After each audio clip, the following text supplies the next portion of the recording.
जय श्री कृष्णा। राधे राधे। बोलिए कृष्ण कन्हैया लाल की जय। बोलिए मुरलिया वाले की जय।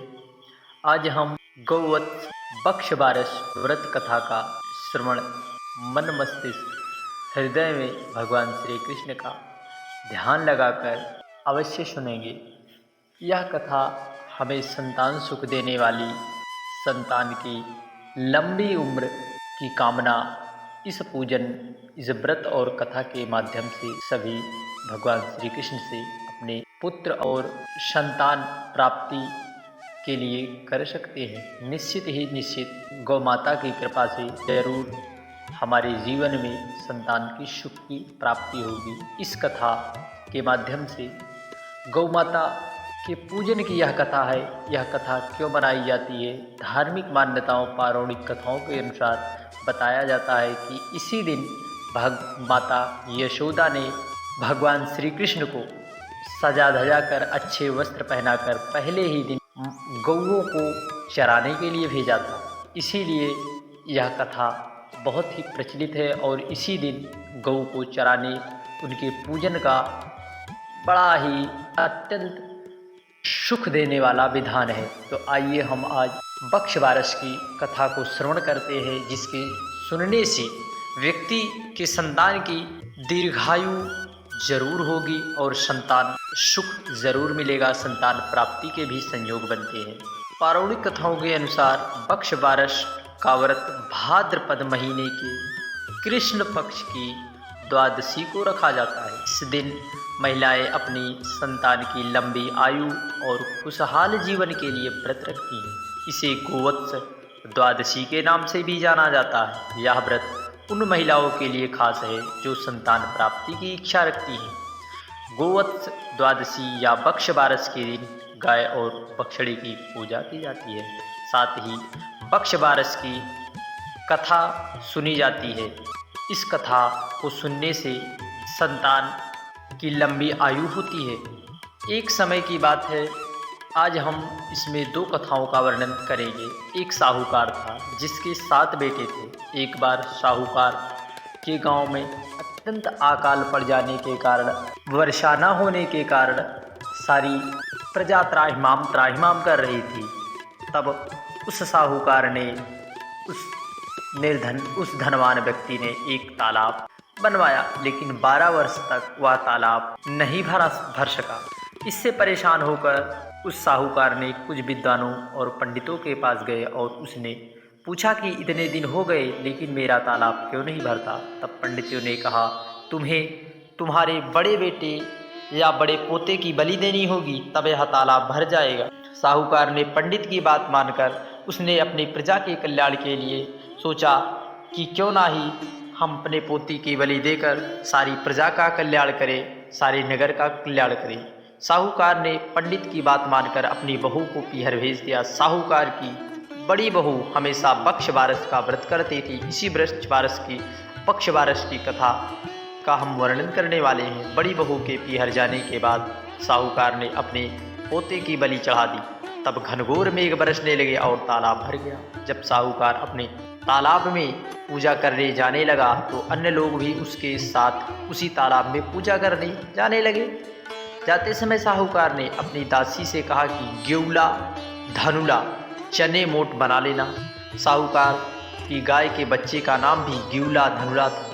उस दासी ने गाय के बच्चे को ही गेउला धनुला समझकर पका दिया। साहूकार और साहूकारनी गाजे बाजे के साथ तालाब के पूजन के लिए चले थे। क्यों ना चले, क्योंकि भगवान इंद्रदेव की कृपा से उनके नगर में अत्यधिक बारिश होने के कारण तालाब भर गया। तो ऐसे में पूजा पाठ का तो विधान बनता ही है भगवान को प्रसन्न करने के लिए। तब वह पूजा पाठ के लिए जाने लगे। साहूकार के पूजन कर लेने के बाद वहाँ आए लोग भी तालाब का पूजन करने लगे। उसी समय जिस पोते की बलि दी गई वह वहाँ गोबर में लिपटा हुआ मिला और आकर कहने लगा, मैं तालाब में कूदूंगा। उस बच्चे को देखकर साहूकार ने कहा कि मैंने तो इसकी बलि दी थी जिससे ये तालाब भरा था, लेकिन गाय माता ने हमारी लाज रख ली और हमें हमारा पोता वापस दे दिया। अपने बेटे को वापस देखकर बहू भी बहुत प्रसन्न हुई, खुशी के उसका ठिकाना ना रहा और बख्शवारस गौ माता की जय जयकार करने लगी। तब साहूकार दौड़ा दौड़ा घर वापस आया और दासी से कहने लगा कि गौ माता की कृपा से हमें हमारे पोते की पुनः प्राप्ति हुई है, इसलिए हम गौ माता का बच्चा कहाँ है। तब दासी बोली, आपने ग्यूला धनुला को पका लेने के लिए कहा था तो मैंने उसे पका दिया। यह सुनते ही साहूकार क्रोधित हो उठा और अपनी दासी से कहने लगा, अरे पापनी, तूने यह क्या अनर्थ कर दिया। अभी हम एक पाप से उतर कर आए हैं, उससे पहले ही तूने दूसरा पाप हमारे लगा दिया है। साहूकार अपना सिर पकड़कर बैठ गया। साहूकार और साहूकारनी सोचने लगे कि अब गाय आएगी तो उसको क्या जवाब देंगे। साहूकार ने एक हांडी में गाय के बच्चे को डालकर खड्डे करके दबा दिया ताकि पता ना चल पाए। जब शाम को जंगल से गौ माता तैर कर वापस आई तो अपने बच्चे को ना पाकर चिल्लाने लगी, कौन ऐसी निर्मम माता है जो अपने बच्चे को ना देखकर चिल्लाए, ना उसके हृदय में ममता ना जागे। तो गौ माता ही है जिसने समस्त जगत के कल्याण के लिए गौ माता ने रूप धारण कर भगवान श्री हरि के पास समस्त पृथ्वी वासियों के कल्याण के लिए गई थी। चिल्लाने लगी और खड्डे में दबी हुई हांडी को खोदने लगी। जब गाय ने हांडी खोद कर निकाला तो उसमें से बछड़ा निकला। जब साहूकार को पता चला तो वह भी बछड़े को देखने के लिए गया तो उसने देखा कि बछड़े ने अपनी मायानी गाय का दूध पीने में व्यस्त। तब साहूकार ने पूरे गांव में ढिढोरा पिटवा दिया कि सभी स्त्रियों को बख्शवारस का व्रत करना चाहिए। हे बख्शवारस माता, जैसे साहूकार की बहू को दिया वैसे ही हमको सबको वरदान देना। क्यों मनाई जाती है बख्शवारस? भगवान श्री कृष्ण का एक नाम गोपाल भी है। बख्शवारस क्यों मनाते हैं? ऐसी मान्यता है कि हमारे आराध्य देव श्री कृष्ण को गायों से बहुत प्रेम था। उन्होंने गौ सेवा के महत्व को लोगों तक पहुंचाया और गाय को माता कहकर उनकी पूजा को प्रतिपादित किया। भगवान श्री कृष्ण स्वयं गायों की सेवा करते थे। उनके गायों के इस प्रेम को देखकर स्वयं कामधेनु ने बहुला गाय का रूप धारण कर नंद बाबा की गौशाला में आई थी। भगवान श्री कृष्ण का नाम गोपाल भी है। इस दिन पहली बार भगवान श्री कृष्ण और गाय बछड़ों को चराने के लिए गए थे। माता यशोदा ने श्री कृष्ण को भगवान श्री कृष्ण सच्चिदानंद को खूब सजा धजा कर और पूजा पाठ कराकर इस दिन गाय को चराने के लिए भेजा था। उनके साथ उनके बड़े भाई श्री हलधर बलराम जी भी गए थे। श्री कृष्ण उनके साथ गायों और उनके बछड़ों को लेकर चराने के लिए गए थे। इसलिए इस दिन सब लोग गौ की पूजा करके भगवान श्री कृष्ण द्वारा दिए गए गौ सेवा के संदेश को सम्मान देकर इसे एक पर्व के रूप में मनाते हैं। निश्चित ही जो व्यक्ति बख्शवारस की कथा को श्रवण करता है, भगवान श्री कृष्ण की अनन्य कृपा प्राप्त होती है। सभी सुखों को देने वाले हमारे सच्चिदानंद भगवान श्री कृष्ण सब सुख को प्रदान करने वाले हैं। आइए बख्शवारस की दूसरी कथा को हम श्रवण करते हैं, जो कि बहुत ही अत्यंत मार्मिक दुर्लभ है, जो कि हमारे जीवन में गौ माता के प्रति उनकी सेवा के लिए हमें एक संदेश देती है। पौराणिक कथानुसार बहुत समय पहले सुवर्णपुर नामक नगर पर देवदानी नाम का एक राजा राज करते थे। उनकी दो रानियां थी, एक का नाम सीता और दूसरी का नाम गीता। देवदानी एक न्यायप्रिय और धर्मपरायण राजा थे। राजा के पास एक बहुत बड़ी गौशाला थी। उसमें बहुत सी गायें और भैंसें रहती थी। रानी सीता को एक भैंस अति प्रिय थी जो कि उनका बहुत ख्याल रखती थी। वहीं दूसरी ओर रानी गीता को एक गाय और उनका बछड़ा बहुत ही प्रिय था, हृदय को भाता था और उस गाय को अपनी सखी भी मानती थी। उसके बछड़े को अपनी संतान के समान स्नेह भी करती थी। रानी गीता और उस गाय में एक दूसरे के प्रति इतना प्यार देखकर रानी सीता और उसकी भैंस उनसे ईर्ष्या करती थी। रानी सीता स्वयं को रानी गीता से श्रेष्ठ मानती थी और उनकी भैंस भी स्वयं को गायों से श्रेष्ठ मानती थी। परंतु गायों को पूजा जाता देखकर उनके मन में बहुत ईर्ष्या होने लगी।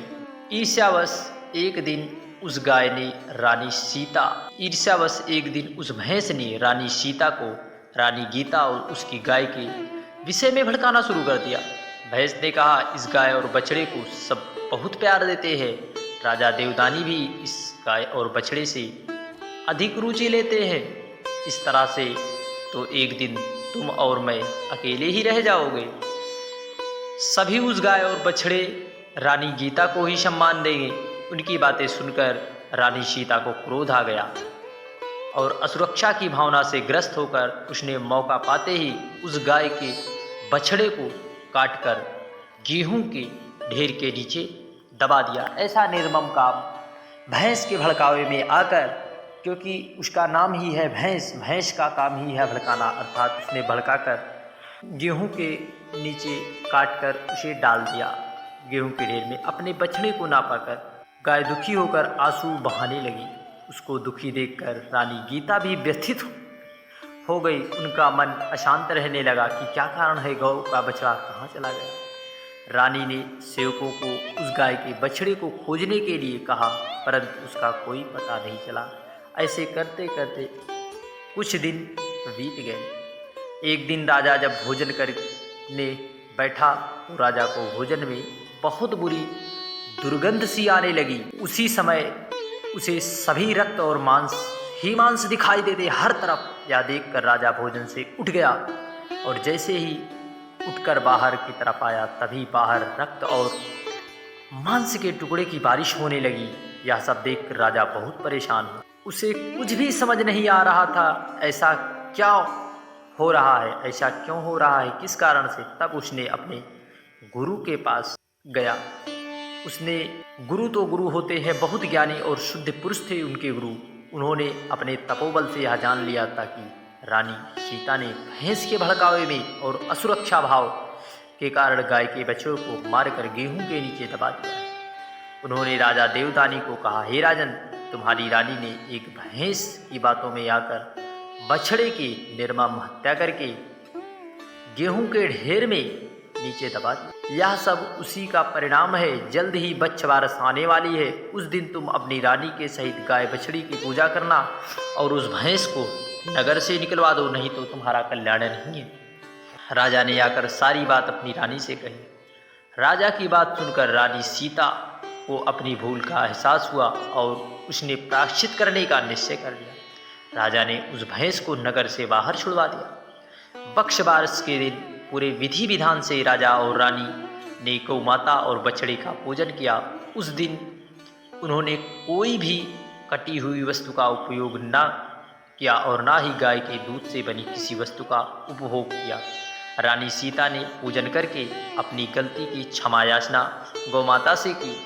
बक्श बारस की पूजा के प्रभाव से गाय का बछड़ा पुनः जीवित हो गया और उस रानी का पाप भी नष्ट हो गया। बक्श बारस के दिन गाय और बछड़े के पूजन का विशेष महत्व है। ऐसा करने से संतानवती स्त्रियों की संतान दीर्घायु होती है, उनके प्राणों पर कोई संकट नहीं आता और संतान प्राप्ति की चाह रखने वाली माताओं के लिए संतान सुख देने वाली संतान गौ माता की यह गोवत्स बक्श बारस गोवत्स द्वादशी की यह विशेष कथा है। इस कथा के श्रवण से व्यक्ति हमारे जीवन में संतान के सुख की प्राप्ति होती है। जय श्री कृष्णा, राधे राधे। यदि आप हमारे चैनल पर आए हुए हैं, कथा अच्छी लगी तो चैनल को जरूर सब्सक्राइब करके जाए। कमेंट में जय श्री कृष्णा या गौ माता लिखकर जरूर